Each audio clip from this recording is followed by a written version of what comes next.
বিশ্বের তথাকথিত super power যে তারা সুপার পাওয়ার না হতে পারে, কিন্তু তারা একটা গ্লোবাল পাওয়ার। আর তাদের সেই ক্ষমতা আছে যা দিয়ে তারা শুধু নিজেদের রক্ষা করবে না, বরং মধ্যপ্রাচ্যে আমেরিকার যে কোনো ঘাঁটিতে আঘাত আনতে সক্ষম। মার্কো রুবিও এখন বলছেন তাদের লক্ষ্য হলো ইরানের মিসাইল আর ড্রোন শক্তি শেষ করা। কিন্তু দর্শক, এখানে একটা সূক্ষ্ম চাল আছে। রুবিও সাথে এটাও জুড়ে দিয়েছেন যে যদি ইরানের জনগণ নিজেরা সরকার বদলায় তাতে আমাদের আপত্তি নেই। আর এটাই হলো আসল খেলা। তারা সরাসরি যুদ্ধে পেরে উঠছে না, তাই এখন তারা চায় সিভিল ওয়ার বা গৃহযুদ্ধ উস্কে দিতে। কিন্তু মাঠের বাস্তবতা ভিন্ন। রুবিওর এই নরম সুর প্রমাণ করে যে আমেরিকার পায়ের তলার মাটি সরে যাচ্ছে। তারা বুঝতে পারছে ইরানি গ্রাউন্ড অপারেশন বা সৈন্য নামানো মানে হলো আত্মহত্যা। তাই তারা এখন বলছে সরকার বদলানো আমাদের কাজ নয়। এটা কি কোনো দয়া? মোটেও না, এটা হলো অপারগতা। যখন বাঘ শিকার করতে গিয়ে দেখে শিকার পাল্টা কামড় দিচ্ছে, তখন বাঘও দুপা পিছিয়ে আসে কৌশল বদলানোর জন্য। আমেরিকা এখন ঠিক সেই অবস্থায় আছে। তবে সাবধান, রুবিও কিন্তু একটা হুমকিও দিয়েছেন। তিনি বলেছেন সবচেয়ে বড় এবং কঠিন হামলাটি এখনো বাকি আছে। এর মানে কি? তারা কি জাপানের মতো নিউক্লিয়ার অপশন ভাবছে, নাকি কার্পেট বম্বিং? যাই করুক না কেন, ইতিহাস বলছে আকাশ থেকে বোমা ফেলে কোনো জাতির মনোবল ভাঙা যায় না, যদি না সেই জাতি ভিতর থেকে ভেঙে পড়ে। আর ইরান, তারা তো এখন আরও বেশি ঐক্যবদ্ধ। এবার আসি দ্বিতীয় খবরে। এটা আমেরিকার জন্য একটা বড় চাপেটাঘাত। জিওপলিটিক্সে একটা কথা আছে, বিপদের বন্ধুই আসল বন্ধু।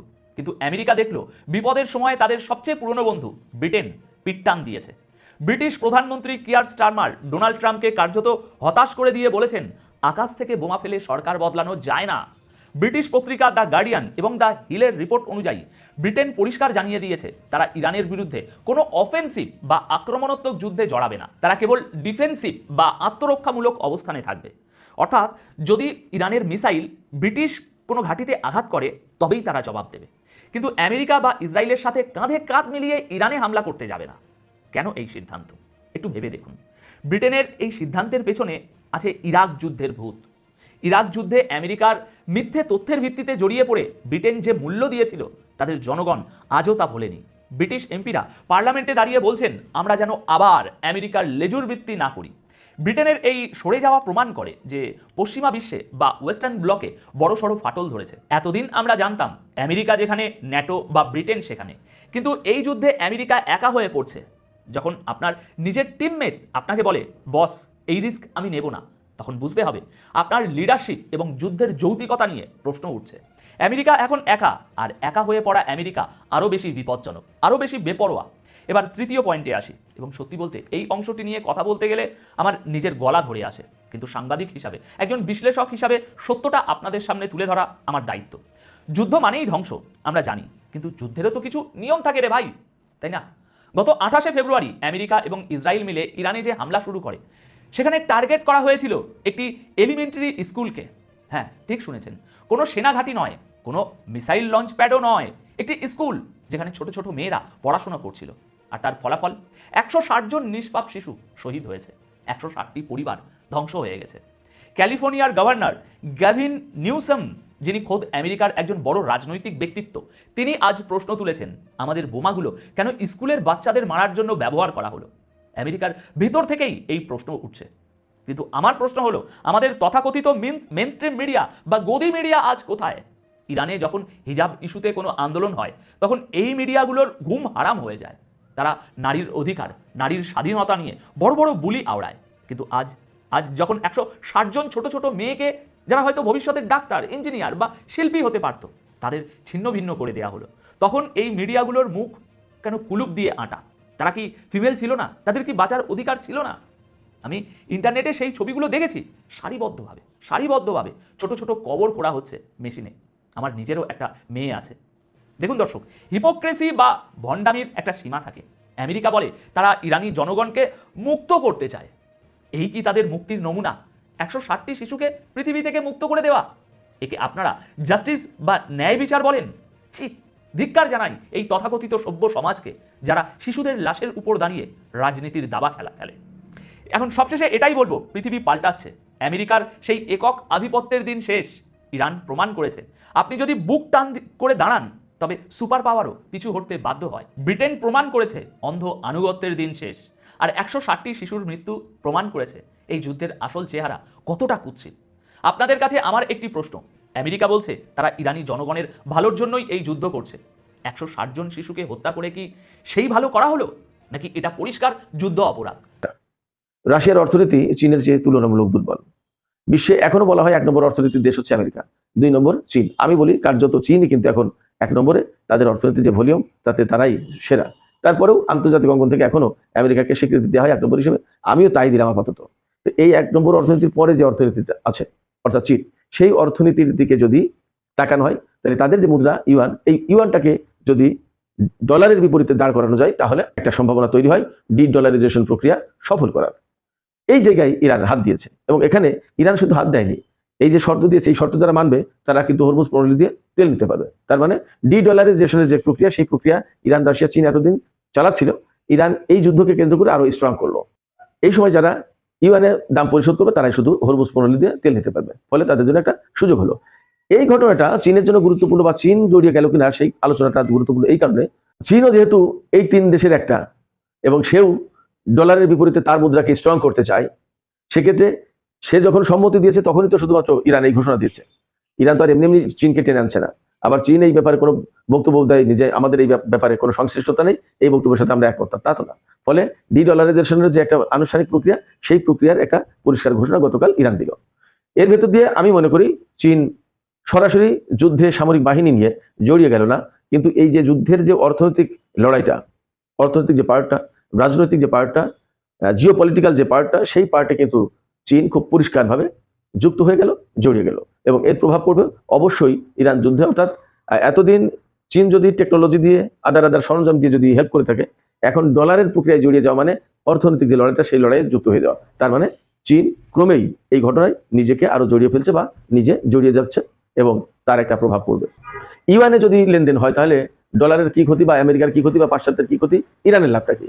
ইরানের লাভ হচ্ছে নিষেধাজ্ঞায় এড়িয়ে, মার্কিন নিষেধাজ্ঞায় এড়িয়ে সহজেই সে ইউয়ানে লেনদেন করতে পারে। টাকা লেনদেন হবে চীনা মুদ্রায়, চীনের ব্যাংকে যদি থাকে সেই টাকা ইরান সহজেই নিতে পারবে, মার্কিন সুইফট সিস্টেমে যাওয়া লাগবে না, ফলে মার্কিন নিষেধাজ্ঞার কবলে পড়া লাগবে না। 2 হচ্ছে ইরান যদি চায় ওই টাকার বিনিময়ে চীন থেকে সে পণ্য নেবে, নিতে পারে, অথবা যদি চীনকে বলে আমার এই টাকা আছে, তুমি আমার এখানে বিনিয়োগ করো, তাহলে সে বিনিয়োগ করতে আসবে। সহজেই ইরান এবং চীনের বন্ধুত্ব আরো শক্ত হবে, এবং তারা যে একটা বলয় গড়ে তুলতে চাইছে বা গড়ে তুলছে, সেই বলয়টা আরো শক্ত হয়। এরপরে আমেরিকার মুদ্রা ডলার কিন্তু চাপে পড়ে। অনেকেই যখন পেট্রো ডলারের যে সিস্টেম, এই পেট্রো ডলারের সিস্টেম বাদ দিয়ে যখন পেট্রো ইউয়ানে আসবে, তখন কিন্তু আলটিমেটলি মার্কিন ডলারের প্রভাব, আধিপত্য সারা বিশ্বে ক্ষুণ্ণ হবে, কমে যাবে, এবং আমেরিকা যে ছড়ি ঘোরায় ডলার দিয়ে, এই ডলারের ছড়ি ঘোরানো অনেকটা কমে যাবে, পারবে না। এরপরে পৃথিবীতে এই যে পেট্রো ডলার সিস্টেম করার কারণে যে যত তেল কিনবে সব ডলারই কিনতে হবে, তার মানে আমেরিকার ডলার তাদেরকে কিনতে হয়, জমাতে হয়, রিজার্ভ রাখতে হয়। এবং তেলের বাণিজ্য যেহেতু বিশ্বের সবচেয়ে বড় বাণিজ্য, সেক্ষেত্রে এই পেট্রো ডলারের প্রভাব এত বিস্তৃত হয়েছে যে সারা বিশ্বের মানুষ এখন ডলার দিয়ে সব বাণিজ্য করে, এবং সিস্টেমটা আস্তে আস্তে ওই করে ফেলেছে। যখন ডি ডলারাইজেশনের দিকে যাচ্ছে, তখন কিন্তু আমেরিকার এই প্রভাবগুলো আস্তে আস্তে আস্তে আস্তে কমে যাবে। তার মানে আমেরিকার এগেনস্টে যারা দাঁড়াতে যায়, তাদের পজিশনটা, তাদের অবস্থান শক্ত হয়। আমেরিকার জন্য সেটা একটা বড় ধাক্কা, বড় চ্যালেঞ্জ, বড় ঝুঁকি। গতকাল খার্গ দ্বীপে হামলার পর অনেকেই মনে করছিল ইরান বুঝে এবার শেষ, একদম সবকিছু শেষ হয়ে গেল, ইরানের আর কিছু নেই। ব্যাপারটা তা মোটেই নয়। আমি আপনাদেরকে নিশ্চিত করি, ইরান কোমর বেঁধে লেগেছে। যা দেখতে পাচ্ছি, যা বুঝতে পারছি, যা শুনছি, জানছি, তাতে ইরান কোমর বেঁধে লেগেছে, এবং ইরান শত কষ্ট সয়ে হলেও মাটি কামড়ে পড়ে থেকে একটা পরিণতির দিকে যাওয়ার চেষ্টা করবে।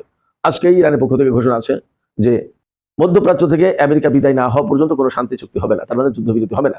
ইরান কি নিয়ে লড়াই করছে আমেরিকার বিরুদ্ধে?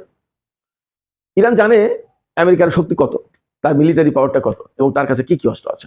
সেই সমস্ত অস্ত্র মোকাবেলার টার্গেট নিয়ে, সেই সমস্ত অস্ত্র মোকাবেলার প্রস্তুতি নিয়ে ইরান যুদ্ধে নেমেছে।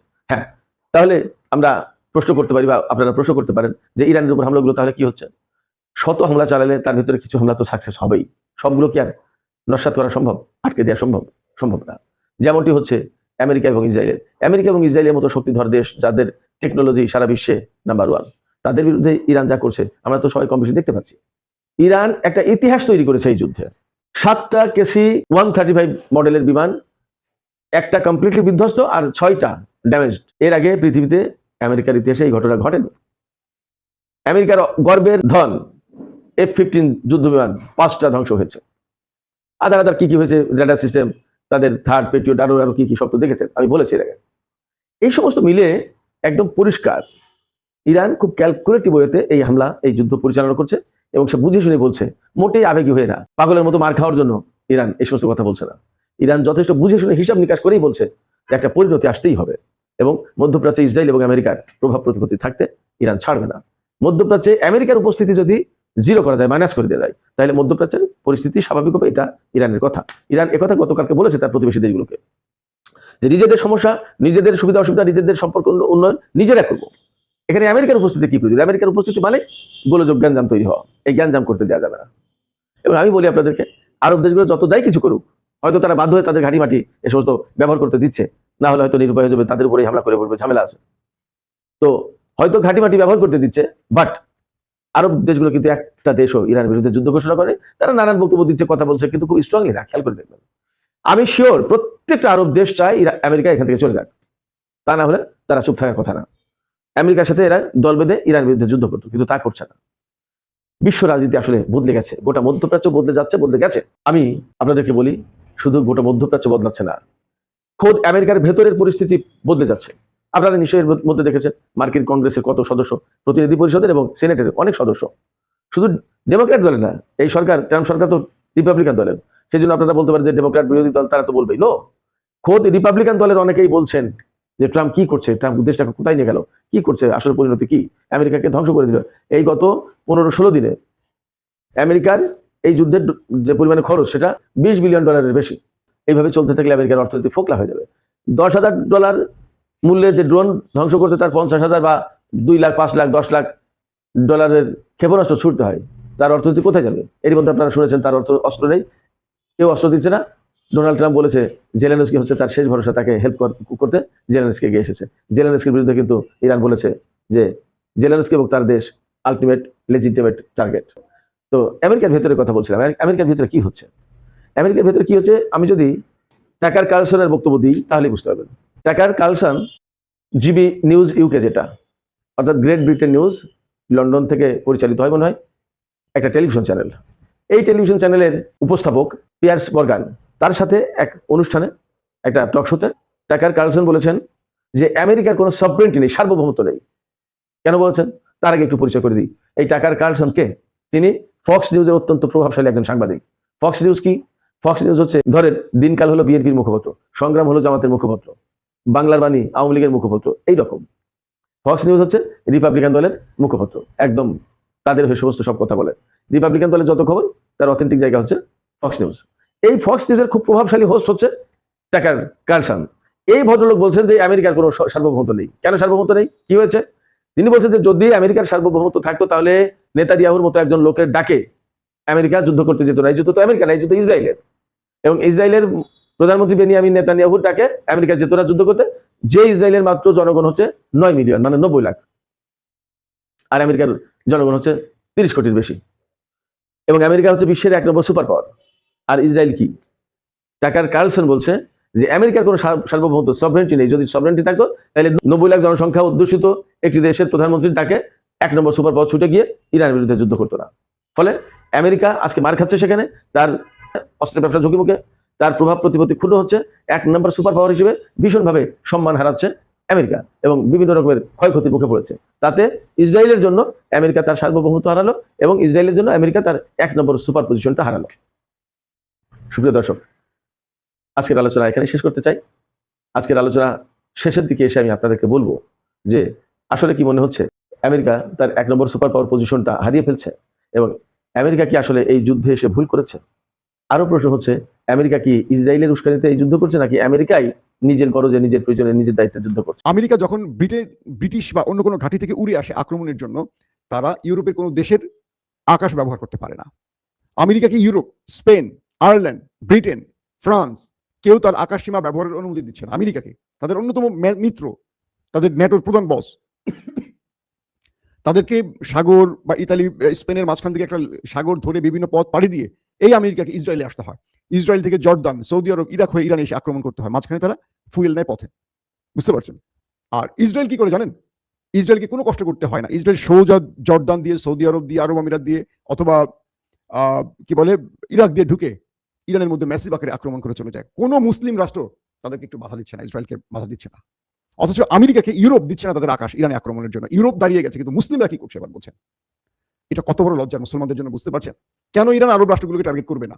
আরব বলছে আমাদের বেজ ব্যবহার করছে না, কিন্তু তোমার আকাশ যে ব্যবহার করছে, তুমি তো বলছো তোমার আকাশ, তোমার ভূমি কিচ্ছু ব্যবহার করতে দেবে না। ইসরায়েল ঢুকছে কোত্থেকে? ইসরায়েলের পথ কোনটা? তারা ঢুকছে জর্ডান দিয়ে, সৌদি আরব দিয়ে, ইরাক দিয়ে, ইরানে, অথবা আরব আমিরাতে, ইরাক দিয়ে ইরানে, যে কোনো এই পথটা তারা, এই বেলটা তারা ব্যবহার করছে।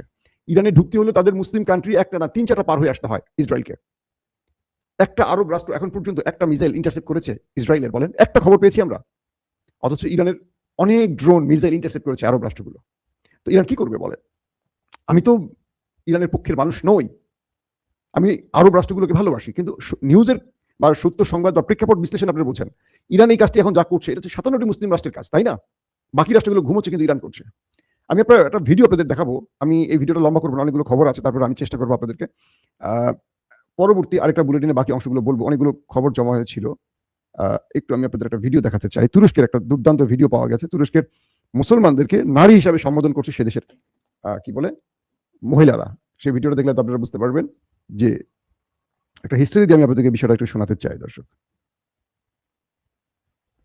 আপনারা দেখতে পাচ্ছেন একটা তুরস্কের ফাতিহ মসজিদের একটা ভিডিও এখন আমি আপনাদের দেখাবো। একটা সেকেন্ড, ভিডিওটা একটু আমার সিস্টেমে নিয়ে আসি। দর্শক,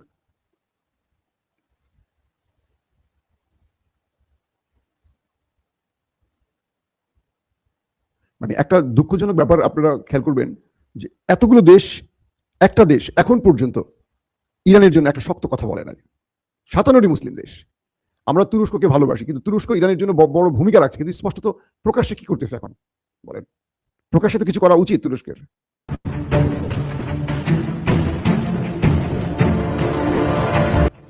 এই ভিডিওটার মধ্যে আপনারা কি দেখতে পাচ্ছেন? তুরস্কের একটি বড় মসজিদ, ফাতে মসজিদের নারীরা তাদের হিজাব খুলে পুরুষের গায়ে মারছে। দেখতে পাচ্ছেন আপনারা নামাজের মধ্যে। কারণ এই তুরস্কের নারীরা বলছে পুরুষদেরকে, তোমরা শাড়ি চুরি, আমরা বাংলাদেশে বলি না তুই শাড়ি চুরি পরে থাক, অপমান করার জন্য। ঠিক এরা হিজাব খুলে তাদের পুরুষকে বলছে তোমরা হিজাব পরে বসে থাকো। আর অন্যদিকে ইরানকে এভাবে শেষ করে দিচ্ছে মেরে। দেখছেন আপনারা ফুটেজ, নারীরা উপর থেকে হিজাব ছুঁড়ে ছুঁড়ে মারছে পুরুষদেরকে লজ্জা দেওয়ার জন্য। এই পুরুষরা কবে লজ্জা পাবে আল্লাহ ভালো জানে।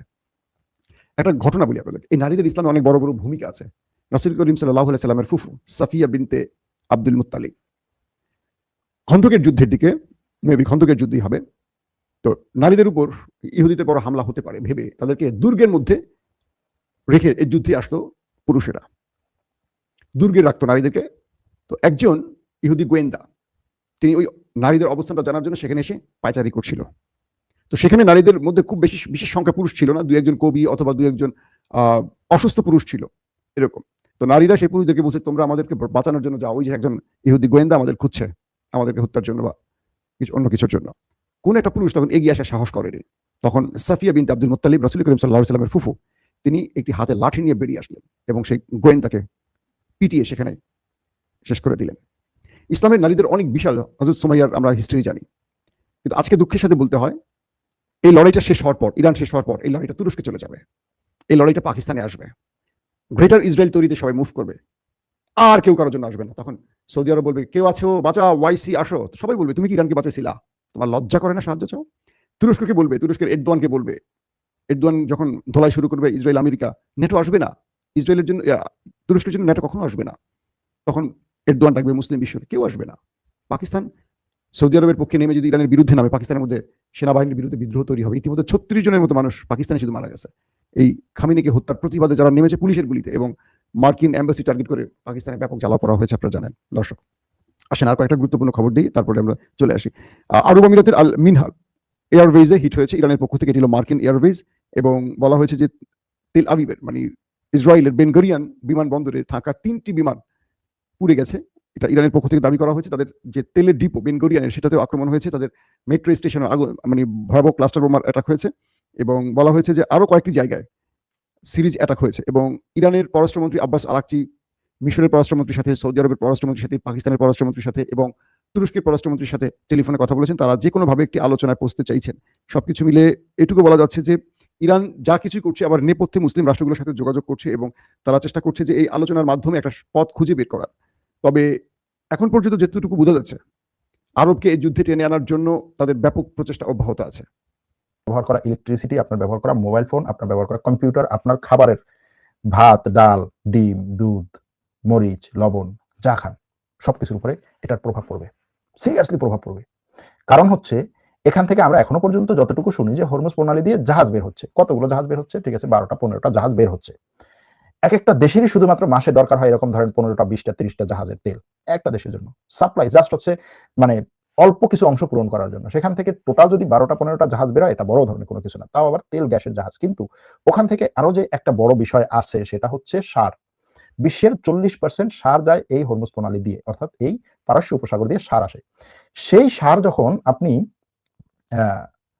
বন্ধ হয়ে যাবে, এখন পর্যন্ত বন্ধ আছে, কারণ আমরা তেল গ্যাসের সাপ্লাইয়ের কথা শুনতেছি, সারের কোনো জাহাজ এখান থেকে বেরোইছে এটা আমরা শুনি নাই। এই পরিস্থিতিতে বিশ্বের সারের সাপ্লাই যদি কমে যায়, আপনার খাবারের সবগুলোতে এটার প্রভাব পড়বে, সবগুলোতে। যে কারণে এই যুদ্ধ কারো উপকারে না, সত্যি কথা। ইসরায়েল ছাড়া এই যুদ্ধ আসলে আর কারো বড় ধরনের উপকারে না। হ্যাঁ, রাশিয়ার উপকারে, এটা একটা খুব সিরিয়াস টাইপের উপকারে রাশিয়ার। মানে চীন বলেন, ইসরায়েল বলেন, আমেরিকা বলেন, অন্যরা বলেন, তাদের থেকেও সবার চেয়ে বড় অর্থনৈতিক উপকারে আসবে রাশিয়ার এই যুদ্ধ যদি দীর্ঘমেয়াদে চলে। কারণ সারেও রাশিয়ার আছে, ব্যাপক পরিমাণে সাপ্লাই দিতে পারবে, তেল গ্যাসও রাশিয়ার আছে, সে সাপ্লাই দিতে পারবে। কিন্তু সেই সাপ্লাই বিশ্বের মানে যে চাহিদা সেটা পূরণ হবে না। সে সাপ্লাই দেবে, তার আছে আমি বিক্রি করবো, আমার আছে আমি দেদারসে বিক্রি করবো, কিন্তু তাতে আপনার বিশ্বের যে চাহিদা সেটা পূরণ হবে না। যে কারণে এই যুদ্ধ আসলে মুসলিম বিশ্বের একত্র হয়ে বন্ধ করা দরকার, বন্ধ করার জন্য কাজ করা দরকার।